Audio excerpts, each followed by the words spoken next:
Hey, welcome back, everybody. My name is Mr. Reality, and I'm joined by psychic medium Liz Cross. Hey, Liz, congratulations on 10,000 subscribers on YouTube. Oh gosh, thank you so much. Yes, That's a it's been huge a long, milestone. Congrats. yeah. It's taken a while. How many channels did we get taken down? And Yeah, a yeah. couple of those. So I just wanted to remind people, thank you for your subscribership, your patronship, and if you want to go to our backup channel, it's over here, Consciousness Transformation Techniques, where we just finished up a 1 hour meditation with 70 of our closest friends, your friends on Patreon there. But you can also watch those videos after the fact. And so you post some of the videos that we do, but not all of them. A lot of them are live. And if you're not a subscriber to this, it looks like 8,000 of you aren't. Please go ahead and make sure you subscribe to this channel as well. Yeah, it's free energy healing. Why not? So usually we do old time photos, and I thought this time it might be fun to look at the photo and then talk to the person that took them. Everyone's taking pictures on their phone, but boy, photography sure has evolved in the last 100 years or so.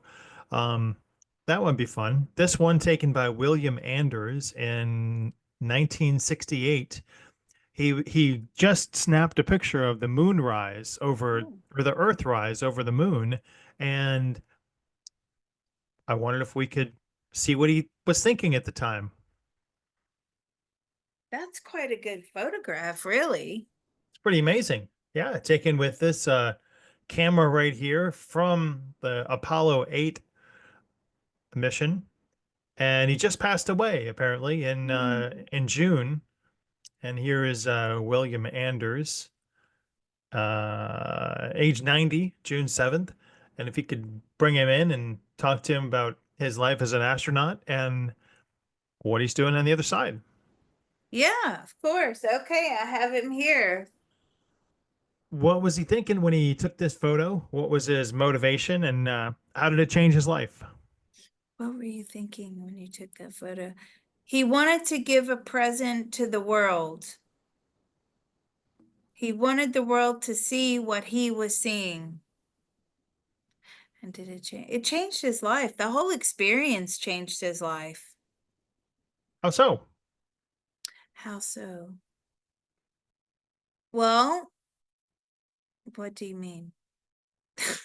He's laughing. He goes, "Well, we told the flat earthers that it really is round." I don't know. Looks like Uh a saucer to me. Looks like a right. marble cut in half. He's funny. This guy's really funny. And what else? How so? Well, because it was just such a renowned event, being able to capture that photograph. He tried really hard to capture it, and that was his, thing to do. His intention was he wanted to give something so you could get, somewhat comprehend what he was seeing. Just explaining the feeling of looking and being there, it didn't do it justice. All right, I want to ask William Anders. He circled the moon 10 times. Did he see anything anomalous on the back side of the moon or the front side of the moon that he'd like to share with us Did you that he see never any? shared before? Did you see anything unusual? Oh, all the time on the back side or the front side of the moon. Yes, they saw life forms. Go on. What type of life forms? Almost like they look like praying mantis type figures. Holy Um, bat mm, storms, William. Did he see, like, how large are we talking about? Did they have ships? Were they just out there without any sort of spacesuits breathing the lunar air? And how large were these praying mantis type beings? well, they knew that William was looking at them. Yikes. Did you ever capture them on camera? No. For whatever reason, they wouldn't show up on camera. They wouldn't show up on film. How big we talking? And did they have craft? How big are they? How tall were they? 5 to 7 feet. And did they have craft? No. Did they have wings? No. What color were they? They were like a greeny blue color. Holy Moses. Now, what are Frank Borman and Jim Lavelle thinking when they see those guys? And did they all see him or just William Anders? Did everybody see it? They were in shock. They didn't want to acknowledge what they saw. But he's more open. This William is more open than they are. So how'd that conversation go? So how did that conversation go? Look at that. He's funny. And they were just in amazement. And they didn't want to know what it was. They actually got quite scared. Did How come they he come? never came forward with that information? How come you never came forward with that ever? It's forbidden. By whom? Who? Who said you can't come forward? Well, the manager of the space program. I know, but you're They have 90 to, years old. You can say whatever you want. no, they can't. They had to sign documentation. But what are they going to do to you? You're 90 years old. Throw you in jail? A man's word is a man's word. Did he ever tell anybody else about this sighting? Did you ever tell anyone else about this sighting? A couple of in the family. I feel like a couple of family members, yes, but then they thought he was delusional. Wow. The first time I've ever heard this is amazing. And so, were there any other hintings to the other astronauts that also circled the moon? Did he confide in them, or did he take it to, his end? That you confide in the other. I mean, they saw it too. Did you see them frequently? No, they only saw them once. And And can he tell us now from the other side what those beings are, what they were doing on the moon? Does he have any chain of custody to them? what were those beings on the moon? Well, they're aliens. I mean, they're UFOs, they're aliens. And what can you tell us about? They're from a different universe. Well, I did not expect to go there with this, but I wanted to thank William Anders for his service and for sharing that amazing story with us. It's going to be there. We got a lot of photographers to talk to. So, is there anything else he wants to add? Is there anything that he enjoyed his time on the Earth plane and he What misses it level very of much? ascension is he at? At 90 years old, having a long life on the human ascension plane. And what level of ascension are you on the human ascension? What are you? He's a high two.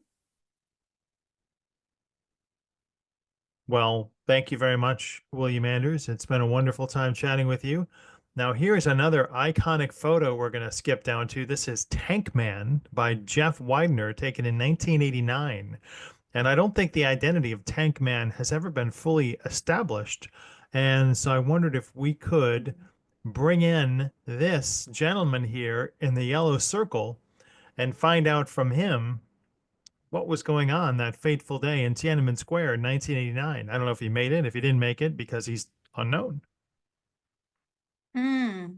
The tank man. So the tank man is what he was referred to? Yes, he was trying to block the Mhm. movement of these tanks and kept moving when the tanks would move. He would move to the other side and try and block them. They tried to get around him, and it was a iconic image from 1989. Oh, wow. So he's in spirit. I'm Okay. getting that he's in spirit. Was he taken out by the Chinese military shortly after this photo, or did he live a longer life after this photo was taken in 1989? Were you were you taken out by the Chinese military at the time? Yes, he was. What was his motivation? What was he motivated by when he was trying to block those tanks? What were you motivated by when were trying to block those tanks? I wanted to stop the violence, stop the killing. It was unnecessary. What motivated him to that? Why was he like that? Didn't Why didn't he just accept what is? Why didn't you just accept what is? We can't accept that. We have the right to protest. We have the right to say when things are wrong. But obviously, it didn't pay off for him in that lifetime. They shot him. Did he have other lifetimes where he was also trying to do what's right and trying to stand in the face of, I mean, it's a pretty bold move to stand in the face of tanks that could easily trample you. It's a very bold move. Understand that. Well, yes, he was aware of that, but he was willing to lose his life for that. Somebody has to stop what was going on at the time. And because this, he was arrested he was arrested and then he was shot in the jail. So no trial, just No, no trial, no. And why did you, I mean, in your soul contract, did you know that yeah, this was all fully orchestrated. Hmm. how many people were involved in him making that soul contract to lead up to? And was it prophesized that he was going to be in a photograph that then would reach world renown? Because he's almost like the unknown soldier, unknown advocate for peace that no one knows. How many souls were involved in making that contract with you at this point? Millions, because every person that sees the picture, even those of us seeing it now, did we make contracts with you? For those of us looking at it now? No. But at the time, all the people that were affected by this photograph when it came out, those people were all involved in the contract as well. And so, what does that do to his soul ascension path to make contracts with millions of people, or even hundreds of millions, of tens of millions of people? What does that do to your contract? Well, it brings about awareness, right? It brings about how it affects them as well, their emotional reaction to him. And there was a lot of emotional reaction, a very wide range of emotions. So it was about what they experienced. Some people were hysterical, some people were crying, some people actually thought he was an idiot. Um, a lot of people felt sorry for him. A lot of people wanted to know who he was.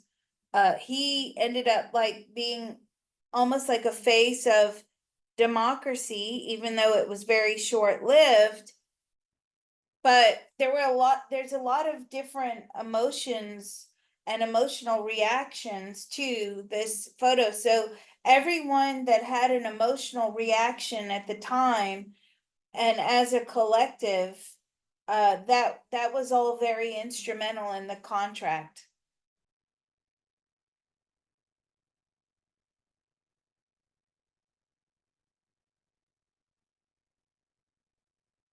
Not for us, not for us, because this is kind of after the fact, obviously. So, we have other things that we are more attached to, not this. Has he encountered or reincarnated since 1989? Have you? No, no, no. He's been up there for all this time. And And he what's he doesn't want working to come on back. for the next lifetime? Well, I think he has to. Do you have to? That's the Yes, of rule. course. Yes, he does. He has to. So what are you doing for the next lifetime? He's going back. You're going back to China? Yeah. And those that shot him, he's going to be in the military and they will be unfairly convicted or challenged or whatever, and he will kill them. Tit for tat. Can he tell us about another lifetime he's had where he also had an iconic role, or have there been other lifetimes where he has been a catalyst for this type of emotion?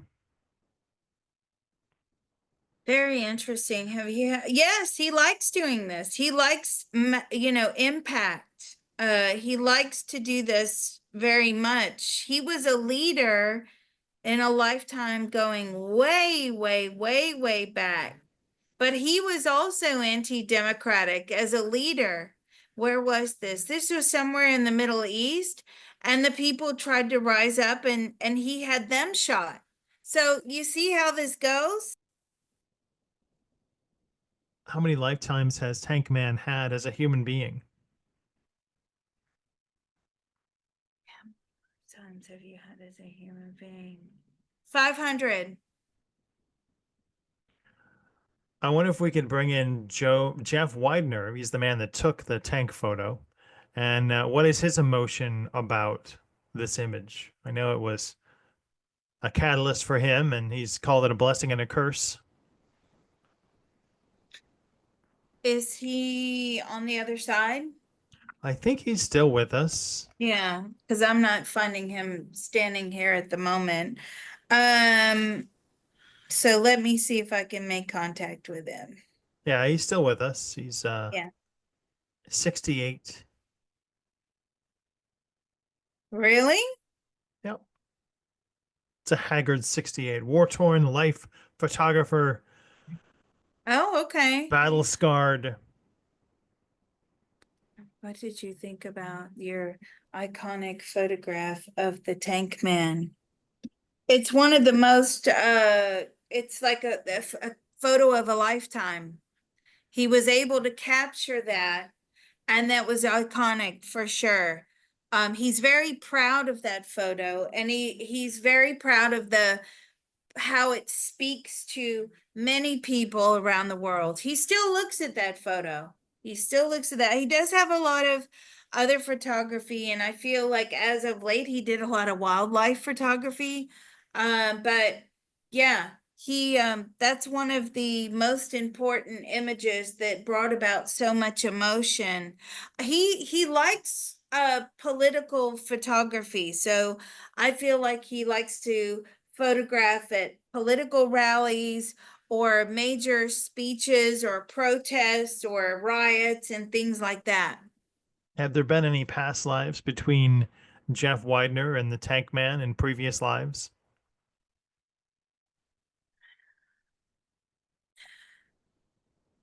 So past lives together? No, they actually haven't.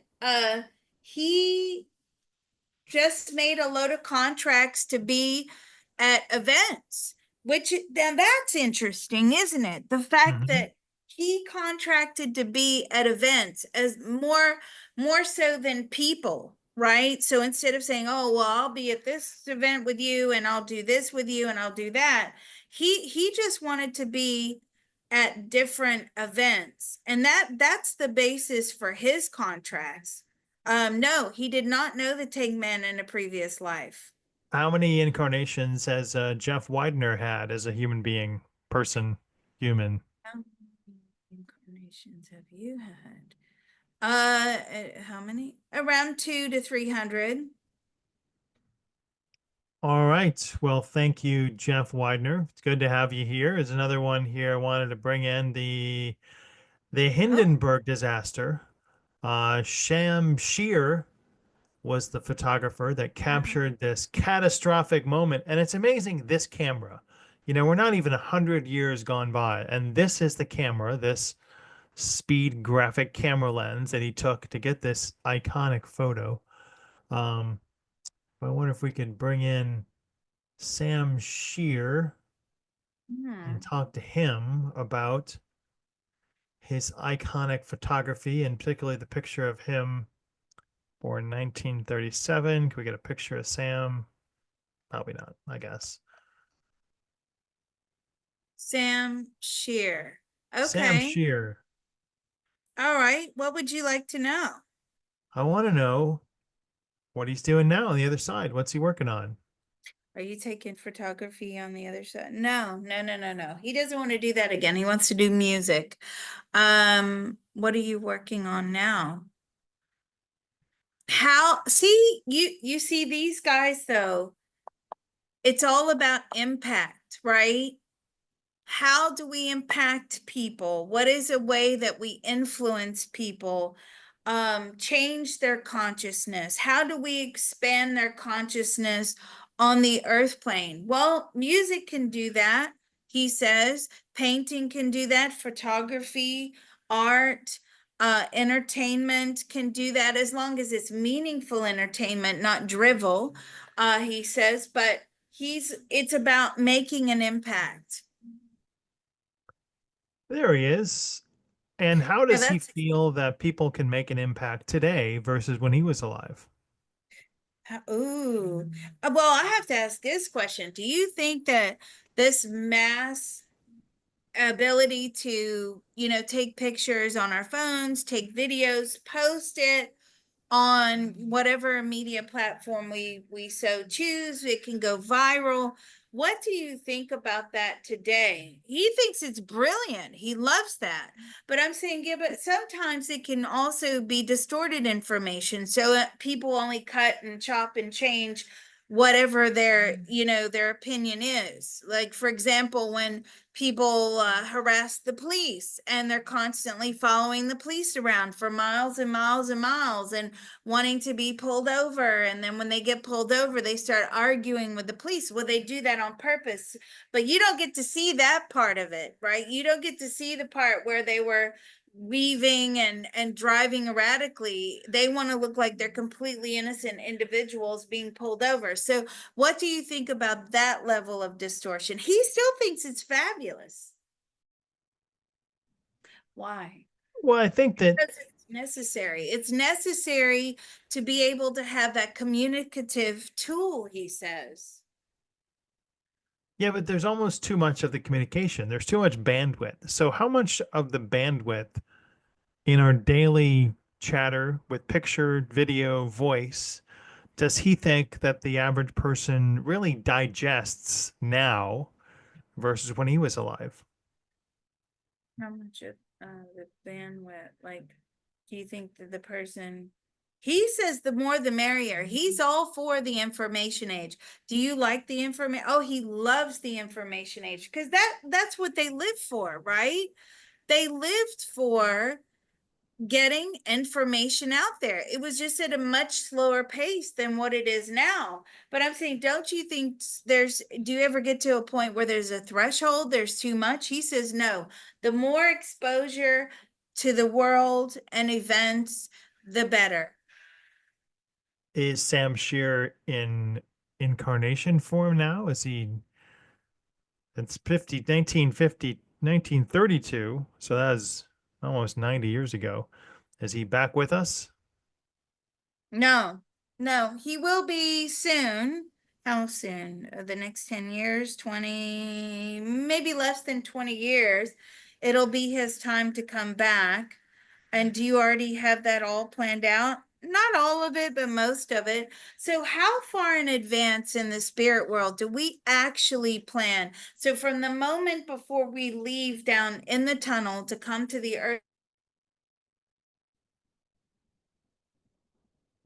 Yeah, is there a recharge?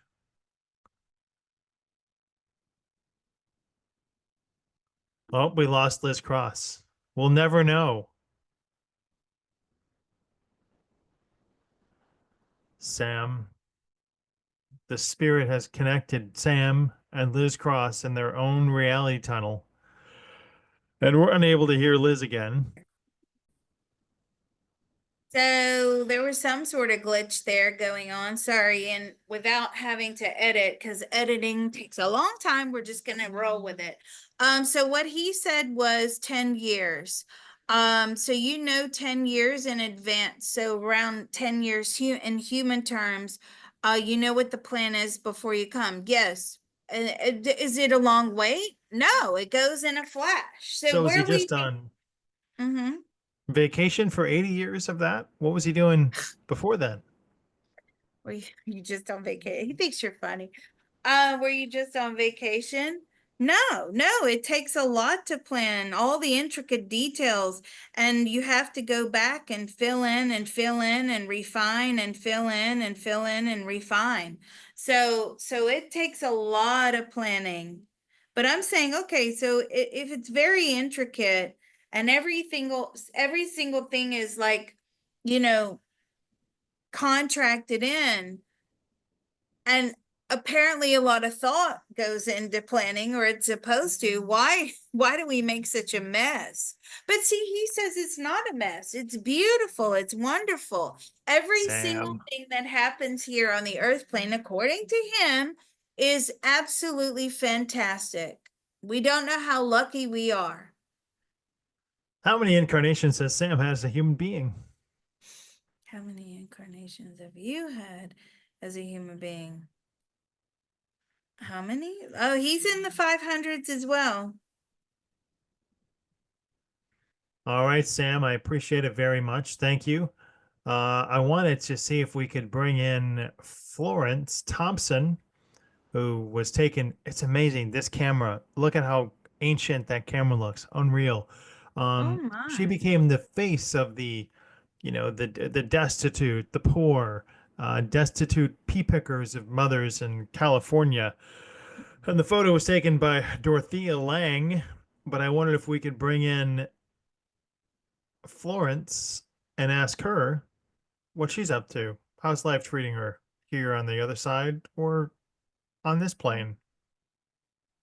How's life treating you? She likes it. Are you happy? She loves being in the spirit world. She absolutely loves it. There's no better place to be.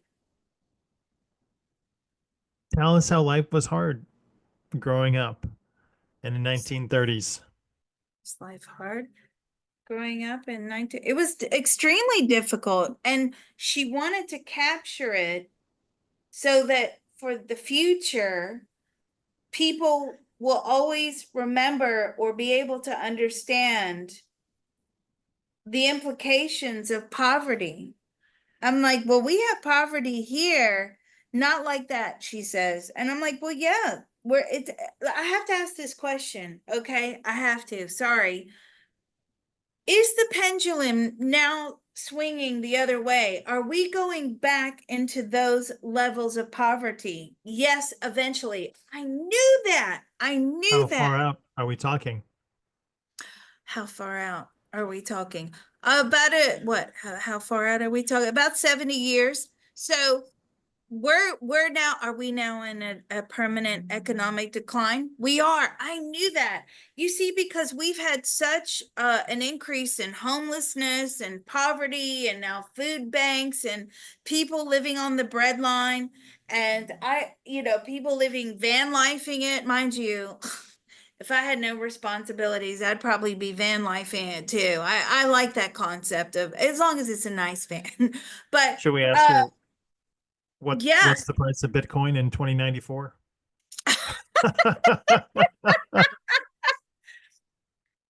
out of your league, she says, Mr. Reality. You won't be able to afford it. But this is very interesting to me because are we going to see harder economic times going in for the next 70 years? She says yes, and the rich poor divide is going to be like, you're either going to be like super duper wealthy, the middle class will practically cease to exist, in her personal thoughts, feelings, and opinions.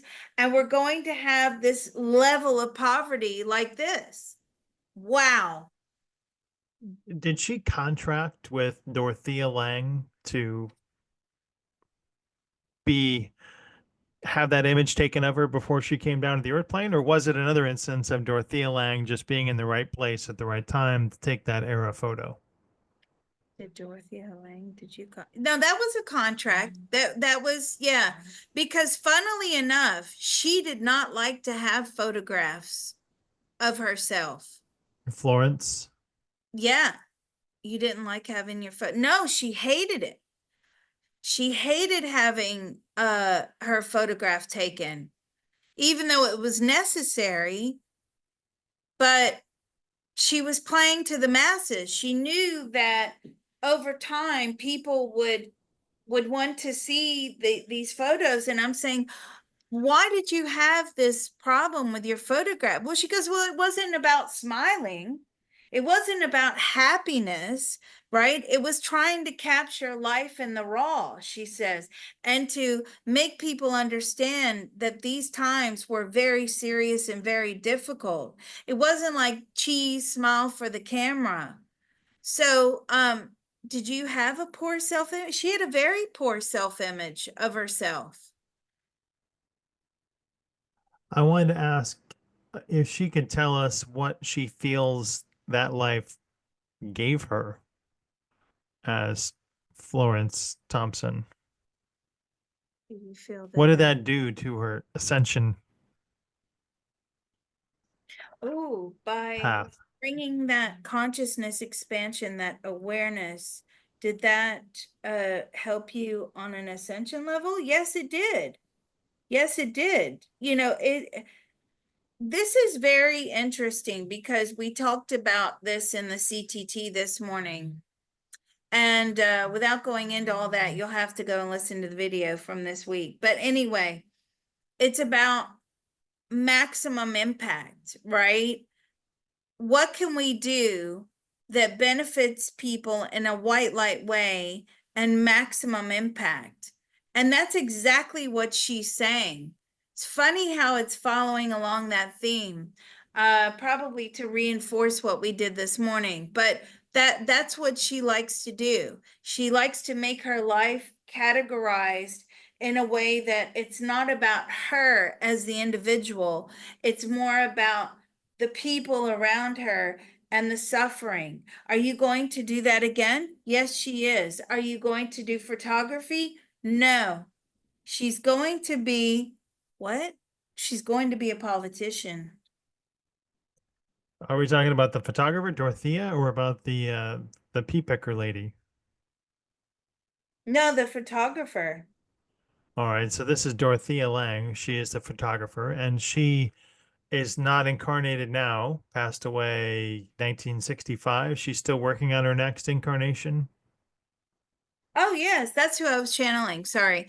Um, Yes, yes, she's the one that wants to be the politician. She believes that she's going to come down here with a white light political agenda and have a maximum impact on lots of people. But hold on, now we got to bring her into some earth plane reality here. Okay, this is the problem that souls make.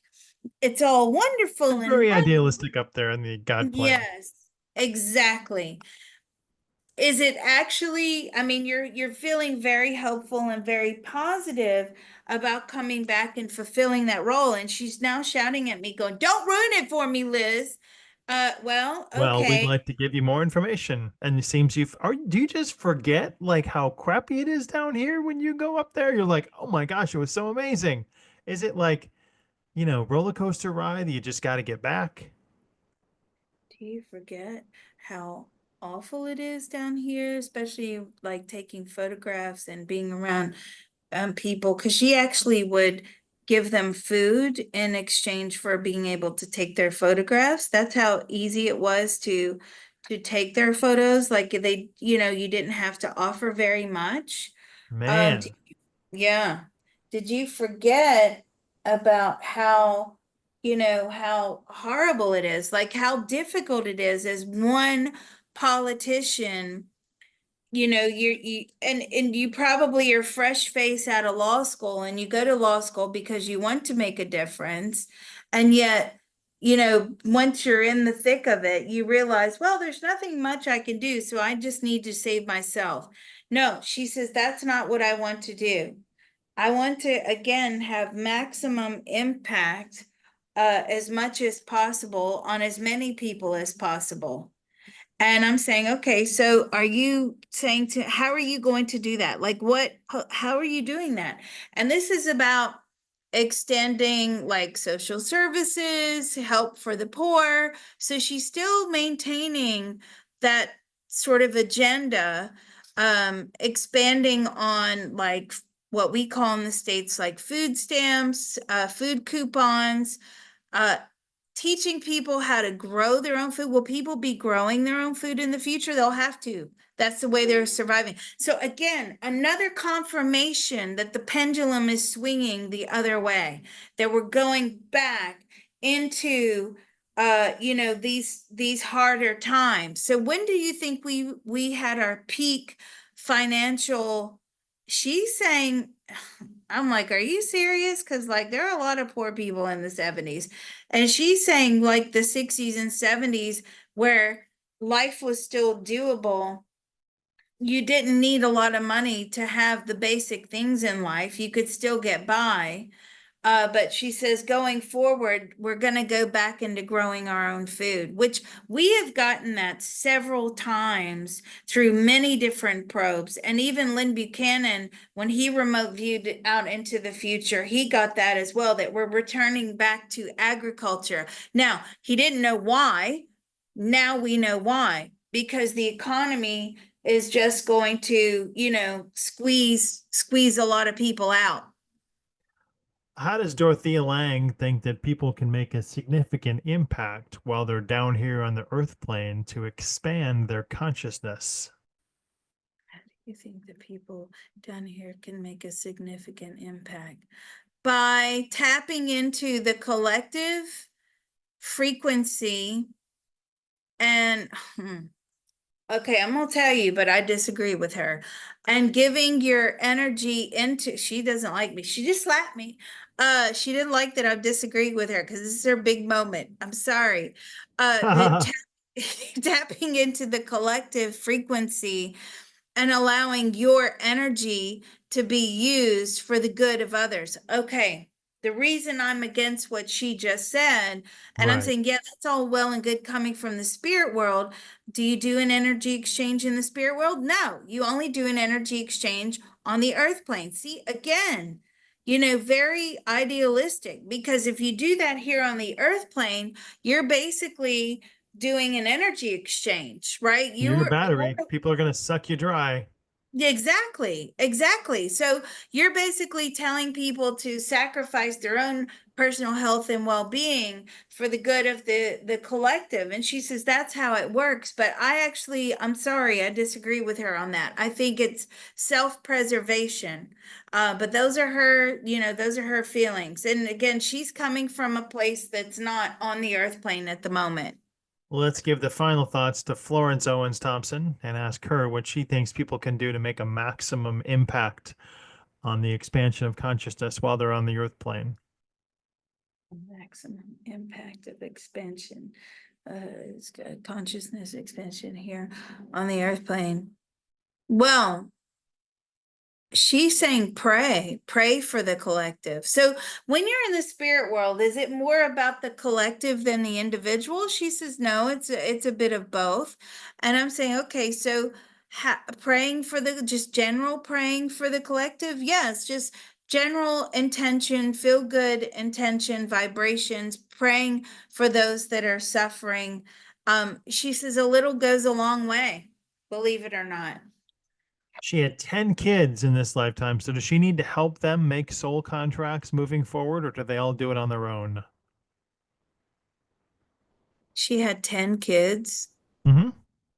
Are you gonna have 10 kids? And no, no, no, no, no. Those are a lot of those were drop-ins, like so they were dropping in on the Soul Family at the time, but not really Soul Family. No, are they not really? No, only four. How many kids are you gonna have in this next lifetime? Maximum four.